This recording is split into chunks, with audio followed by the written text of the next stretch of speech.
সমস্যায় পড়ে যাও, মানে আর কোনো রাস্তাঘাট দেখতেছো না, এখন দেখতেছো দেয়ালে পিঠ থেকে গেছে, 4টা কাজ করবা, ইনশাল্লাহ তুমি ডিপ্রেশন থেকে বের হয়ে আসবা। সর্বপ্রথম কাজ হইলো 2 রাকাত নামাজ পড়ে ফেলবা। উজু করে 2 রাকাত নামাজ পড়ো। নামাজ পড়ে তুমি আল্লাহ তাআলার কাছে পরামর্শ চাইবা, আল্লাহ আমি তো এই সমস্যায় পড়ে গেছি, আমার তো হঠাৎ করে বাবা মারা গেছে, আমি তো এখন চোখে কিছু দেখতেছি না, আমি তো এই অন্যায়টা করে ফেলছি, আমি কি করব? আল্লাহ তাআলা তোমাকে পরামর্শ দিবে। এই কথাটা আমার এক আপা ওই দিন বলতেছে, আমি একটা সিদ্ধান্ত নিয়েছি, নেওয়ার পরে আমি টেনশনে পড়ে গেছি যে হায় আমি এখন কি করব। তো আমার আপা আমাকে বলতেছে যে তুমি কাজ করো, 2 রাকাত নামাজ পড়ো, নামাজ পড়ে আল্লাহ তাআলার সাথে পরামর্শ করো। আমি চিন্তা করছি আল্লাহ তাআলার সাথে পরামর্শ করবো কিভাবে। 2 রাকাত নামাজ পড়ছি, নামাজ পড়ে আমি আল্লাহকে বলছি যে আল্লাহ আমি তোমার একটা সিদ্ধান্ত নিছি, কি করব। তখন দেখি আমার মাথায় নানান চিন্তা আসতেছে, বুদ্ধি আসতেছে পজিটিভ, বুঝছো? ডিপ্রেশনে পড়ে গেলে প্রথম চেষ্টা করবা 2 রাকাত নামাজ পড়া। দ্বিতীয় যে কাজটা করবা, একা থাকবা না।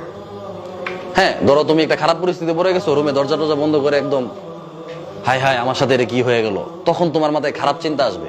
কি চিন্তা আসবে? তখন মনে হবো যে আমি উল্টাপাল্টা কিছু করি। আরবিতে একটা প্রবাদ আছে, ওতলাতুর রাসি দুক্কানুশ শাইতান, খালি ব্রেন হচ্ছে শয়তানের রাস্তা না। কিসের রাস্তা না? শয়তানে বাসা বাঁধে, শয়তানে দোকান বানায়। তাইলে যদি তুমি ডিপ্রেশনে পড়ে যাও, তাহলে একা থাকবা না, মানুষের মাঝখানে চলে আসবা। হাজার হাজার মানুষ যেখানে থাকে, তোমার আত্মীয় স্বজন যেখানে, তোমার ছাত্র ভাইরা যেখানে, তোমার বন্ধু বান্ধব যেখানে, তুমি ওইখানে চলে যাবা। তখন উল্টাপাল্টা চিন্তা আসবে না। কয়টা হলো? 3টা। নামাজ, রুমে একা থাকা যাবে না, মানুষের সামনে চলে আসবে।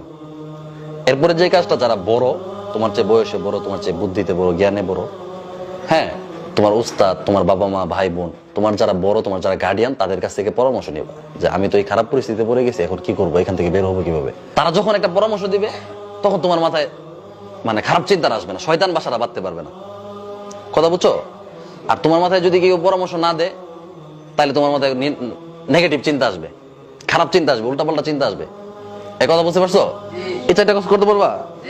যে কোনো সময় খারাপ পরিস্থিতি আসতে পারে, আসলে এই 4টা কাজ করে ফেলবা। প্রথম কাজটা করলে দেখবা আলহামদুলিল্লাহ একদম শান্তি হয়ে গেছো, নামাজে দাঁড়ায় যাবা, একা থাকবা না।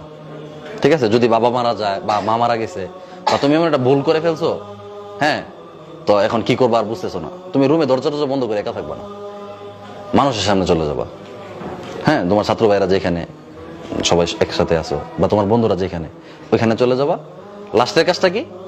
যারা বড়, যাকে তোমার কাছে ভালো লাগে, সে উস্তাদ হোক, বাবা মা হোক, যেই হোক, হ্যাঁ, যার কাছে মনে হয় যে তার কাছে যদি বলো তাহলে কোনো সমস্যা হবে না, এমন একজন মানুষের কাছে গিয়ে এটা পরামর্শ করবো যে আমি তো একটা ভুল করে ফেলছি, বা আমি একটা বিপদে পড়ে গেছি, এখন কি করব।